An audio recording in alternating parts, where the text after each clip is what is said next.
At the beginning of each year, I do a retrospective of the previous year's creative work. This is the first time I'm doing a postmortem for a single painting. The piece is titled Mer-Sah Bay. It depicts the view from a stone path through an arch of branches to the sea beyond. The foreground is warm and earthy, separate from the blue sea and sky. It's an acrylic painting on a 24 by 16 inch birch panel, which is relatively large for me. At the moment, it represents the height of my abilities in the medium. I pushed out of my comfort zone rather significantly, and I'm satisfied with the progress I see. Every fall, I focus some creative energy on a video game called Warframe. One of my favorite settings in the game is a place called Cetus in the plains of Eidolon, which was released in 2017. It's a very low-tech place compared to the rest of this vast sci-fi game, and maybe that's part of the charm. Its earthy color palette and ordinary landscape features make it accessible.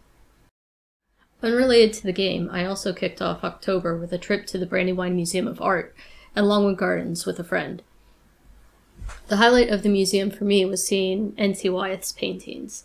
I think because he was an illustrator, it's easy to lose track of his work as paintings. His canvases are massive, at least as tall as me, with texture and technique that get lost when relegated to print. Because he's working at size, he can more readily imply things instead of perfecting every detail. It's one thing to know these things, and another to really see them in use.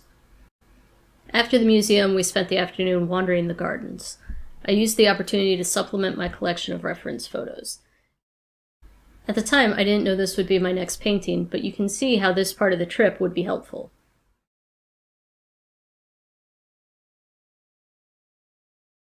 I tend to approach paintings with direct and indirect references. In this case, my direct reference was a composite of screen captures from the game. Like I said, this area of the game is from 2017, so the graphics are a little outdated. It's also a visually busy area with some elements not making much real-world sense, like this banner on the right. My indirect references revolved mainly around three pieces. This one by N.C. Wyeth for the red tree, this one by Asher Brown Durand for its foreground, and this one by Peter Mork Monstead, just in general.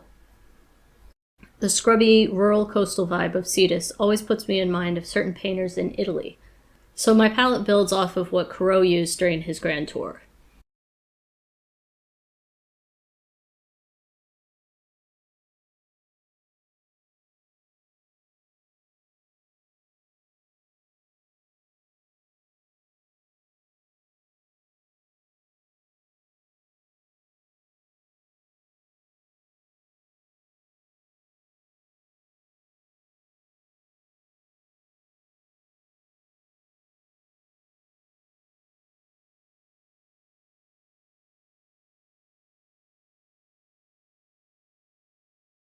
For this painting, I tweaked a palette I've used a couple times before.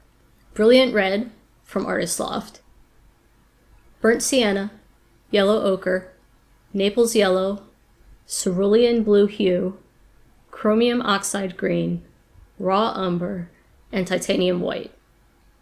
I started with Parchment as part of the palette as well, but it was too green, so I swapped it for unbleached titanium.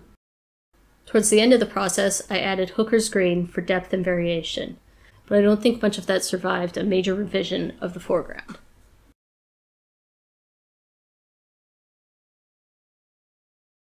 As you can see from this early process shot, I usually don't do much more than a loose sketch before I start painting. This is my first time using pastel to lay down that sketch, though. Usually I use pencil, but I'd like to get away from that when working on wood. I also didn't lay a ground for this particular piece. The color of the wood is warm enough, and I wanted to preserve the texture and possibility of letting the wood show through. I did a loose underpainting, then started blocking in with color. My first major in-process decision was adding the visual framing of the huts on either side of the arbor. This view is from up in the shelter of the village, so I wanted to create more of a feeling of being hemmed in and a clearer sense of this particular place. I also discovered that my direct reference shots from the game were from two different eras. In the post-war era, the tower in the bay has collapsed into the sea, marring the tranquility that I wanted. So I had to paint over the horizon and much of the sky, despite the fact that I had started putting in scattered leaves at the top of the painting. At the same time, I had started adjusting the path and gradually realized that the lower half of the painting was too dark and the foliage was too temperate and green. So I painted over it.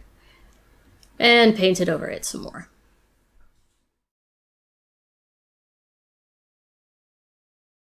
From the beginning, I knew there were going to be two major parts of this piece that I'd have to push myself outside of my comfort zone on: the huge amount of red, and the leaves coming closer to the viewer in the upper third.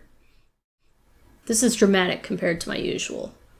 The depth of view and seaside haze is also unusual, but the muting colors and blurring details are much closer to my wheelhouse than flashy colors and defined, repeating shapes. Given the drama in the center and top of the composition, I cut myself some slack on the shadows and foreground of the lower half.